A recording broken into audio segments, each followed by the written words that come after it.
உலகத் தமிழ் மக்கள் உங்கள் அனைவருக்கும் எனது அன்பான வணக்கங்கள். என்ன ஆலயம் மேட்ரிமோனி டிவி நேயர்களை, திருமண பொருத்தம் என்ற விஷயத்தில் தசவித பொருத்தங்கள் 10 பொருத்தம், அதே மாதிரி கர்நாடகாவெல்லாம் பார்த்தீங்கன்னா 36 பொருத்தங்கள். அந்த 36ல் 23க்கு மேலே இருந்து 24க்கு மேலே இருந்தால் மட்டும்தான் டிக் பண்ணுவாங்க, இல்லைன்னா அதை அவாய்ட் பண்ணிடுறாங்க. ஆக நட்சத்திர பொருத்தம் என்பது ஜென்ரலாக பார்க்குறது 27 நட்சத்திரங்கள் மொத்தம்.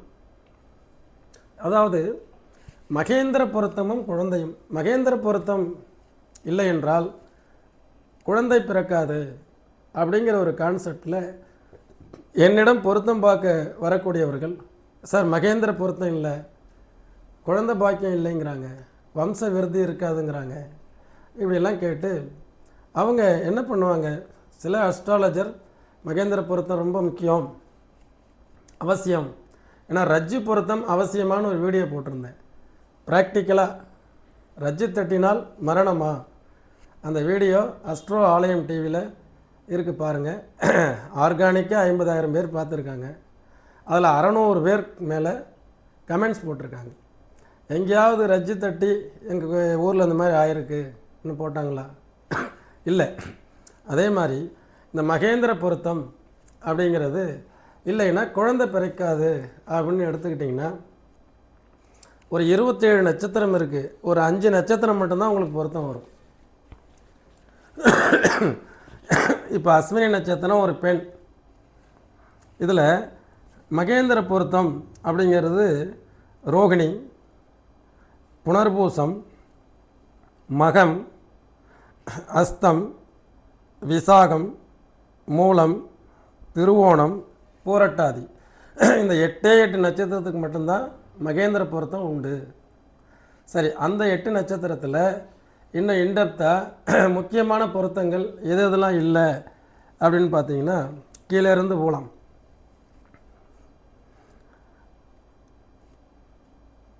பூரட்டாதி நட்சத்திரம், திருவோண நட்சத்திரம், வேறு எந்த பிரச்சனையும் இல்லை. இப்போ 8ல் 2 வந்திருக்கு. அதுக்கப்புறம் மூல நட்சத்திரம் ரஜ்ஜு பொருத்தம் வராது, அதை தவிர்க்கணும். சரிங்களா? அதுக்கு அடுத்தது விசாக நட்சத்திரம், இது 3 நட்சத்திரங்கள் சாதகமாக இருக்குது.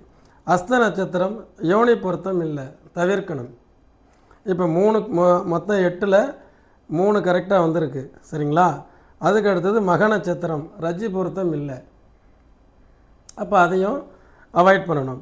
அதுக்கு அடுத்தது புனர்பூச நட்சத்திரம், அந்த புனர்பூச நட்சத்திரம் இது ஓகேவாக இருக்குது. அதுக்கு அடுத்தது இந்த இந்த இதில் பார்த்திங்கன்னா, இந்த அஸ்வினி நட்சத்திரத்துக்கு மொத்தம் இருக்கக்கூடிய 8ல் 5 நட்சத்திரங்கள் மட்டும்தான் பொருந்தது.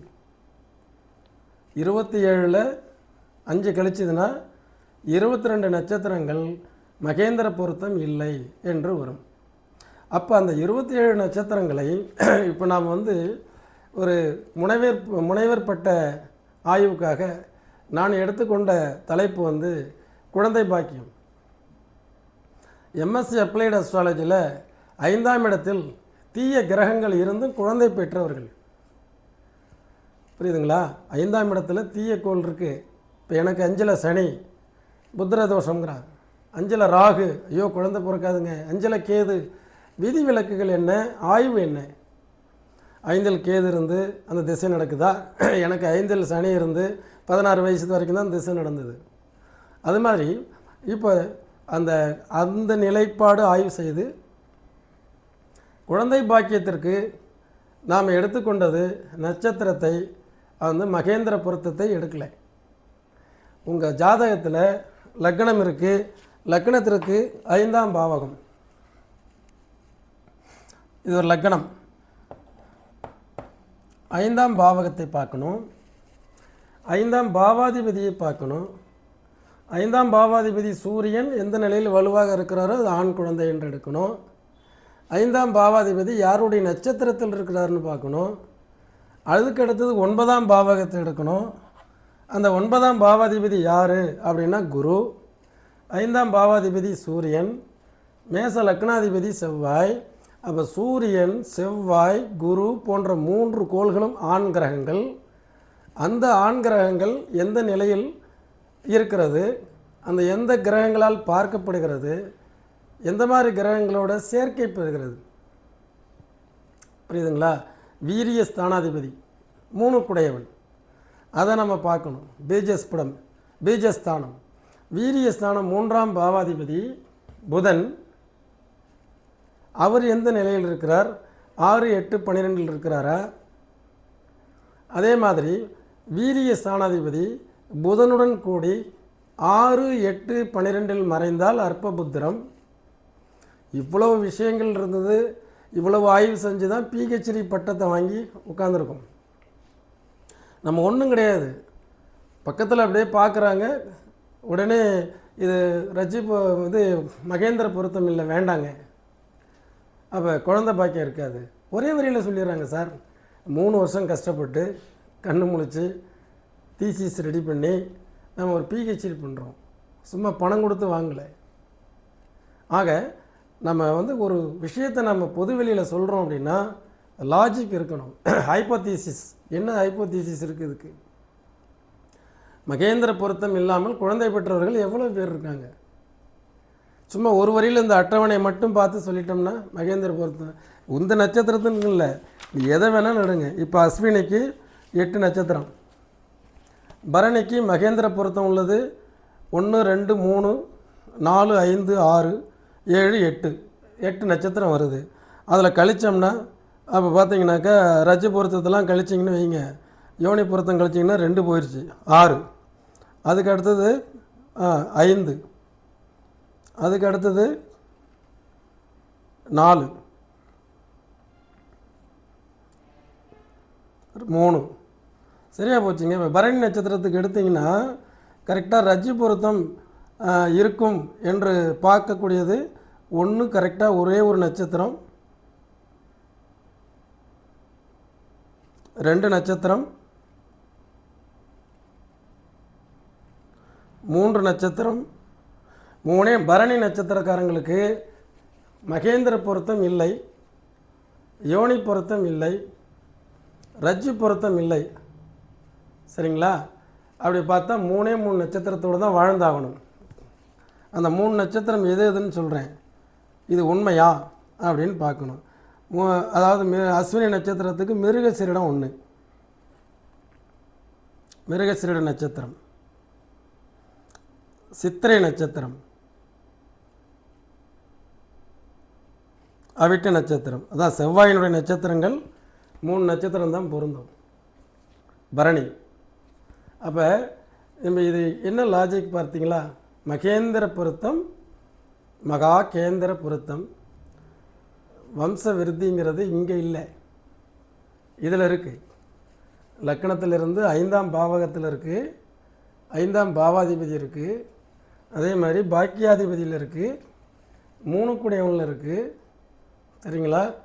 3ஆம் பாவாதிபதி, அதே மாதிரி கர்மாதிபதி எந்த அளவுக்கு இருக்குது, நமக்கு கர்மம் செய்ய ஆண்மகன் பிறப்பானா, இப்படி ஒரு பெரிய ஆய்வில் போய் நாம் அது ஆராய்ச்சி பண்ணி ஒரு முனைவர் பட்டம் நம்ம வாங்குறோங்க பொழுது இதை ஆராய்ச்சி பண்ணி இந்த நட்சத்திரங்களில் பிறந்தவர்கள் இந்த நட்சத்திரத்தை திருமணம் செய்ததால் இவர்களுக்கு குழந்தை இல்லை என்று யாராவது ஆய்வு செய்ய முடியுமா?